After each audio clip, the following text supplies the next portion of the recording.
Yo, people, what is going on? This is like a Spartan Killer. Welcome back to the second episode of Life Pro Tips with AK or something. I don't even know what it's called. Why? Because I just did the other one like 10 minutes ago. All right, we're going to jump right into it because I don't want to spend a lot of time, but I'm going to because I like explaining stuff to you guys and I like helping you out. Although I did see some comments on the first one saying, Zach, I don't think you should do this. You're more towards gaming. Your views are reflect yada yada yada, basically saying that my views are dropping because I'm doing random stuff. I don't care. I didn't do YouTube as a source of income. A source of income is awesome from it, but if I could just help out one person, it's worth it. Like, I love helping you guys. I love when you text me, talk to me, whatever, and you say, Zach, I'm having this problem, and I help you out, and you say, Zach, it worked. I'm doing better than ever. That is freaking amazing for me. I love doing that. It's so awesome. So it's still like drilling on my brain. It's kind of I don't really know how to describe it. It's kind of irritating in a way. It's not like, oh my god, I'm gonna punch you in the face, but it's kind of like, man, I just want to help people. I'm not doing this just to get money, and I'm not doing it to get views. I don't care about that stuff at all. So that's out of the way. All right, so straight up, Zach, I'm between the ages of 14 and 17, and I'm thinking about going to college and housing. What would be easier, an apartment or staying with my parents until after college? If your parents are close enough, go with your parents. Why? Because it is super expensive to live out on your own. That's all I'm going to say. College is expensive enough that it is. Try to save money where you can, and you're going to, even if you go to an apartment for the first month, you'll be like, dang, I really wish I would have stayed at my parents. I know a lot of people that stay with their parents while they're still doing college, and their parents are more often than not happy to help them out and be like, yeah, you know what, you can stay here, go to school, get your education, do whatever you need to do. I would say stay with your parents.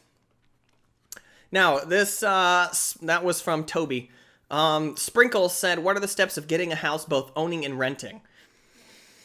That is a long talk. But the long short of it is you have two houses, one you want to rent, one you want to own. Renting is what I am currently doing, and I did that to my last house. This next house is the one that I'm going to own, so I can't really talk on that, but I kind of know the steps. Renting, you go see a house, you say, I want that one. They say, okay, cool. We're going to need your first month deposit and probably your last month deposit, a security deposit, a deposit if you have a pet. Now, a pet deposit could be like $200, $300, $100, $50, whatever they decide. It's not set in stone. Your rent is going to be whatever they decide. Make sure that you know what it is and you can afford it. Security deposit is probably going to be equal to 1 month of rent. And then you say, okay, cool. You sign it. At the very earliest you can get into a house for renting is, I think, like a couple weeks out. Like, it doesn't take that long to get into a house, because I know that we had a month to get into this house and we did it no problem. But to get into a house that you have to buy, that you want to buy, and you say, yo, I want that one, it has to go through all this paperwork. They have to go through all these credit checks. They have to go through everything. And it takes about 6 months to get a house that you want. Sometimes it can go longer. Sometimes it can go shorter.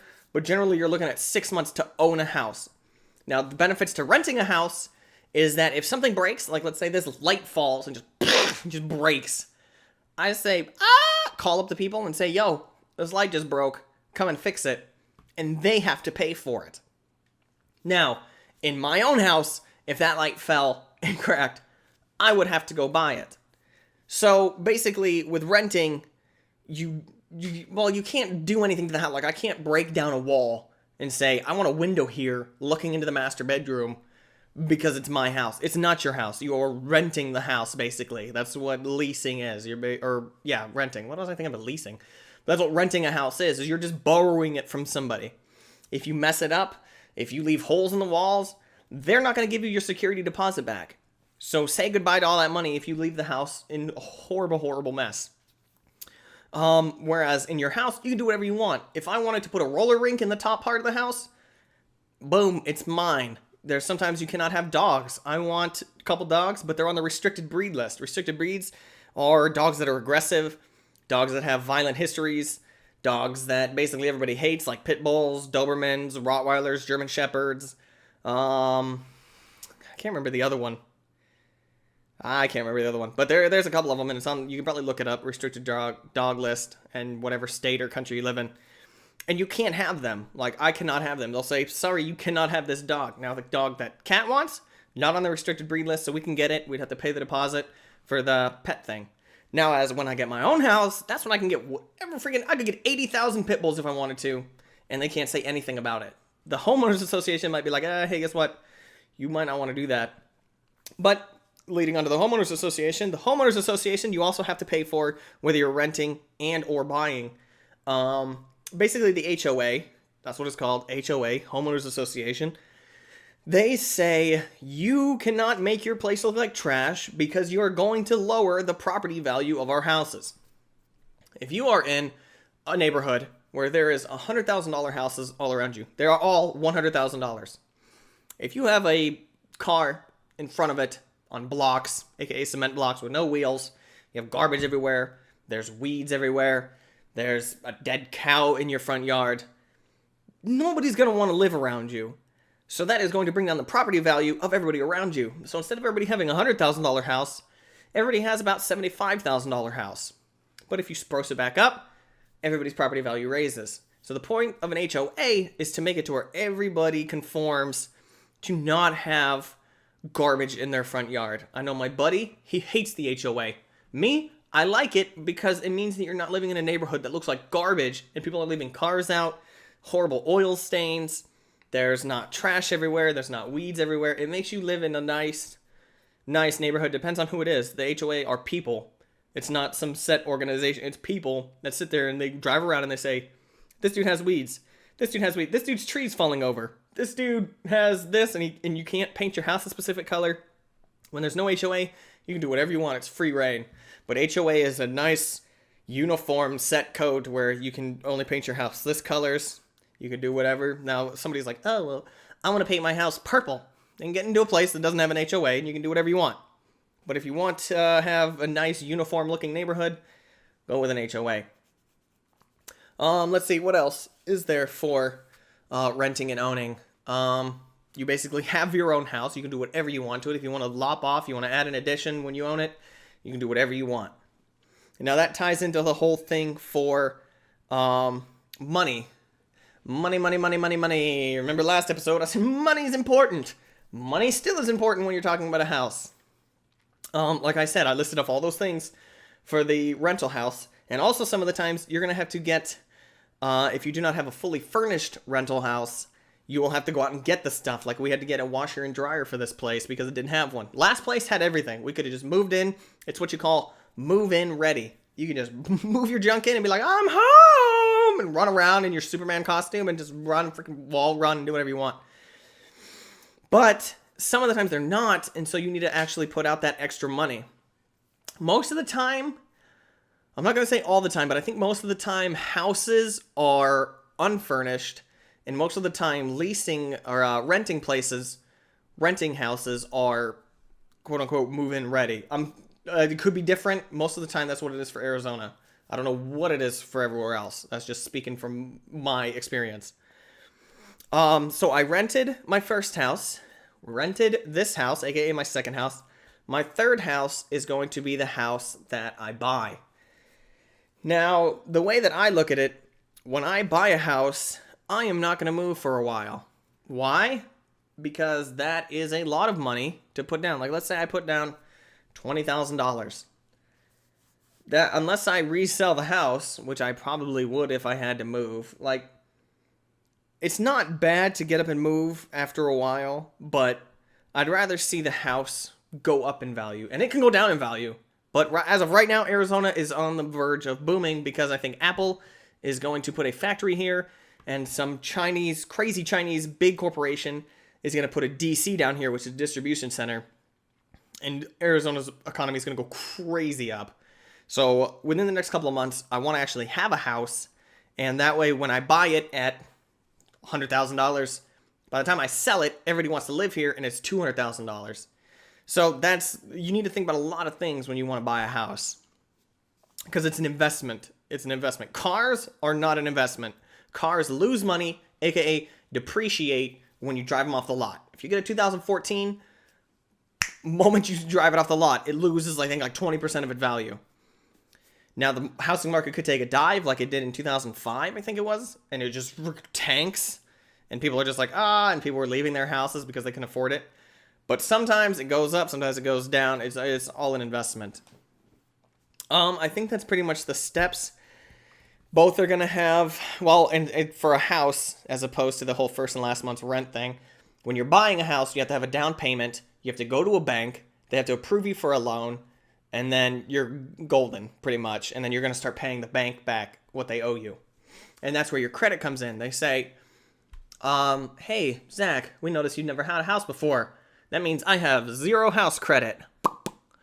But I do have car, which I've been paying off. And I do have a credit card, which I've been paying off. There's, someone asked me, he was 19. He said, Zach, what do you think I should do about credit? Do you think I should get a credit card? And I was like, what do you think? He's like, my buddy told me not to get one, pay cash for everything. I was like, your buddy is a moron. You need credit. You need it. If you have bad credit, your life could be substantially worse than it is if you have great credit. When you have credit, it means that you are a trustworthy person. It means that they can give you a ton of money and you will pay it back. You're a person of good faith. You're just be like, yo, give me $10,000, 10 years, I'll give you back $10,000. Plus interest or whatever. If you have bad credit, that means give me $10,000. I am never going to give that back to you, ever. Would you loan your money out to that person if somebody said, hey, dude, you give me $100 in a couple months, I'll give it to you. Okay, cool. You give me $100. All right, then what? I'm not going to give it back to you. I just need it. What? So, credit is very important. I think there's 3 categories of credit. I think there's housing, cars, and credit card. Credit card is good for some things. A car is obviously good for cars, and house is good for house. I think renting gives me good house credit. Basically, in order to establish credit, you need to be paying your bills on time. Do not be late on your bills. We are in the process right now of building Kat's credit. She has, or had, 0 American credit. She was from Canada. She has Canadian credit. It doesn't matter. America looks at it and does whoa, we don't know what this whole Canadian thing is. We need American credit.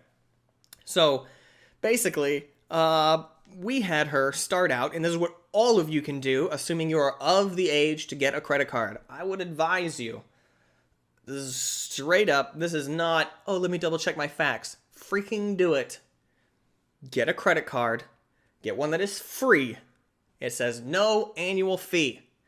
Do not worry about the APR. Do not worry about any kind of percent. Use it just straight up for gas. Be like, yo, I need gas in my car. Boom! Credit card. Dink! Let me go ahead and pull that out. Let me pay for it. Get your gas on your credit card. When you get home, pay your credit card off. Do not wait till the end of the month. Do not wait till the bill is due. If you don't have the money, then do it. But I would highly suggest to pay it off immediately. Listen. Credit cards are the place where you are going to get in the most financial trouble ever if you are stupid. Now, I'm not saying people who are in credit card debt are stupid, but you can simply alleviate all of it. If you cannot afford to pay for it now, do not get it. Don't freaking do it. You have a credit card with a $5,000 limit. That's never going to happen because you're just starting out. Do not go out and buy $4,000 worth of stuff when you have $1,000 in your bank account. Do not freaking do it.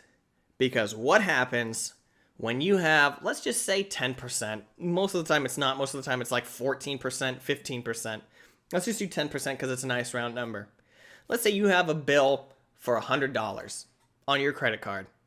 You miss the payment. They say, oh, buddy, now we got you.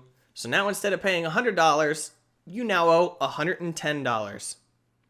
You're like, cool, whatever. Then it accumulates. You miss the next bill. Now you're at $121. It's going to keep adding 10% on every time you miss it. So if you have a $1,000 bill and you have interest coming up and you're missing that bill, That's going to add $100 onto it. Now you're owing $1,100. It is very, very easy, and they do that with banks too, which is why I never have my money in a bank. They will compound the interest on you, and there is no possible way for you to get out of that debt. Credit card debt is very, very, very, very, very, very hard to get out of because it keeps compounding and compounding and compounding and most of the time it's like 20%, 15%, and that is a lot when you're thinking about it. So if you do not have the money, don't freaking do it. Get a free credit card. If you just got paid and you have $5,000 in your bank account, awesome. Spend the $20, get gas, put it on your credit card, pay your credit card off. That is what I've been doing for the past... How long has it been since I've had my credit card? Like 5 years? No, it's been freaking longer than that. God, I got my credit card way back when. I've had it before I got here. So let's say for the last 10 years. Sure. 10, 9, 8, 7, 6 years. Whatever. Maybe 6 years. Maybe, I think I got it when I got... Whatever. Ever since I had a credit card, that is what I've been doing. My credit is excellent. Anybody will give me anything because I have excellent credit. And call my credit card company. Yo, boost up my credit limit. It was done. Dude, you've been paying your bill on time for the past 5 years and you've never had an overage. You're golden. We will gladly give you money. So, lesson, get a credit card. You get it. And it's free. So if you don't use it, I could get 10 credit cards that are free, put them in my drawer, and forget about them. And nothing will ever be owed to me. There'll be no credit gone. Nothing. Once you take it out and you start using it, like let's say you use it once for $100 and then you put it in a drawer, that's horrible. Do not freaking do that. Pay your credit card off. If you don't have the funds to pay for it now, you're at the store. Oh my God, girlfriend, look at these shoes. They're amazing. Charge it. And you put it on your credit card. Oh my God, I only have $50 in my bank account and they were $500. You are a moron. You have now totally messed yourself up completely. Only buy what you can afford. Who cares if your friends are driving a 2012 Camaro? Drive your dad's horrible freaking station wagon and save your money. The older you get, you'll realize that image isn't really that important. I have worn shorts and gym clothes for the past 6 years of my life since I've been in Arizona.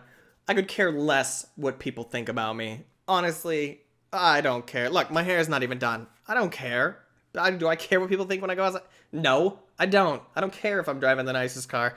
I don't care what anybody else thinks. I'm here to survive for me and my wife and help out my family if they need it. So, rule number 1, if you are of the age to get a credit card, and talk to your parents about it, if they are smart with their money. If they're in credit card debt themselves, they might not be the best influence. But talk to them and say, hey, I've been thinking about getting a credit card. What do you think about me getting a credit card just for gas and just putting the gas money on it or small things and then paying it off immediately? Your parents 9 times out of 10 will say, you know what? That's a pretty good idea. If you just pay for cash, you will get no credit. You will get nothing. It would be horrible. I used to pay cash for everything, and I still had my credit card. But then when I wanted to get a new car, they were like, yeah, guess what? You don't have any auto credit or anything like that because the first car that I bought, I paid cash for.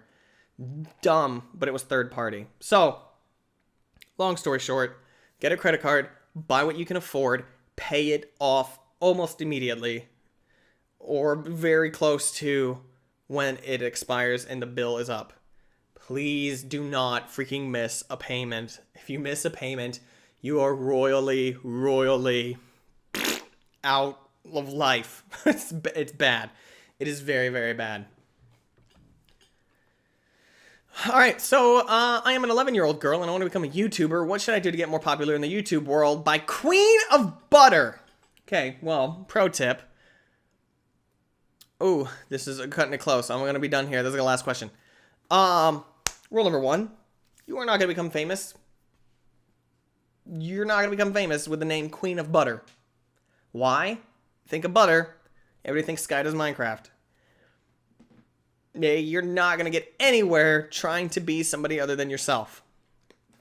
And then, if you would, go ahead and look through all of the YouTube accounts. Anybody that gets over, I think, 10,000 subscribers? I think that's what it is in the top,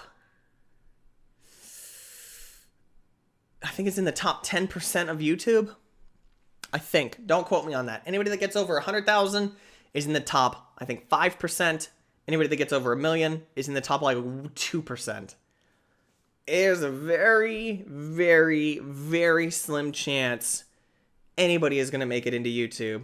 And with the changes of YouTube coming around, it is not a viable thing anymore. Way back when, if you were doing it and you got big now, awesome. I've seen a couple questions about this. I'm not trying to discourage you, but YouTube should be done more as a hobby. It is no longer, oh my God, this is going to be my full-time job. Please do not put all your eggs in the basket of, I'm going to be internet famous and I'm going to be on YouTube. Look at any of the big YouTubers' videos where they sit down and talk to you and they say, we have no idea where YouTube is headed. We have no idea how we're going to get paid. We have no idea anything. It is a very, very volatile, which means that it can change like that. They can put out a video, or they can change something and you're done. There's nothing that you can do. They can make it to where you can't put up videos of your face anymore. And you're done. Like, it is not a smart option to try to go into YouTube. I understand that you're young. Do not try to do it, please, for the love of Pete. If you want to, go for it. If you think that you really have a passion and you're growing crazy fast, go for it. I'm not trying to discourage you. I'm not trying to say YouTube is horrible. I'm just saying, do not put all your eggs in this basket. Go ahead and get another job. Do YouTube part-time. Look at freaking Hutch, aka, I think it's like Sean0796 or something. What? Big old Call of Duty commentator. He was doing waiter. He was being a waiter / busboy as he was doing video games. Do not look at all these guys that have crazy success stories, aka PewDiePie, who just is the 1 in 4 billion to get everything that lined up just right, and you think that you're going to follow that. There is impossible. It is impossible to do it. So for all of you that want to start YouTube, start doing other jobs and do YouTube on the side. As far as getting popular, that's the biggest question. That is, when you figure it out, tell me. When you find out how to get that lucky formula, go ahead and hit me up. I'll listen to you. I'll be like, dude, that's a good idea. Awesome. As for everybody else, nobody knows how to work the game. Nobody. I'm just going to throw in a couple more. As this guy said, hey, I work at McDonald's 2 years strong. Guess I won't be getting very good credit score, huh? It doesn't matter where you work. As long as you pay your bills on time, you'll have a good credit score.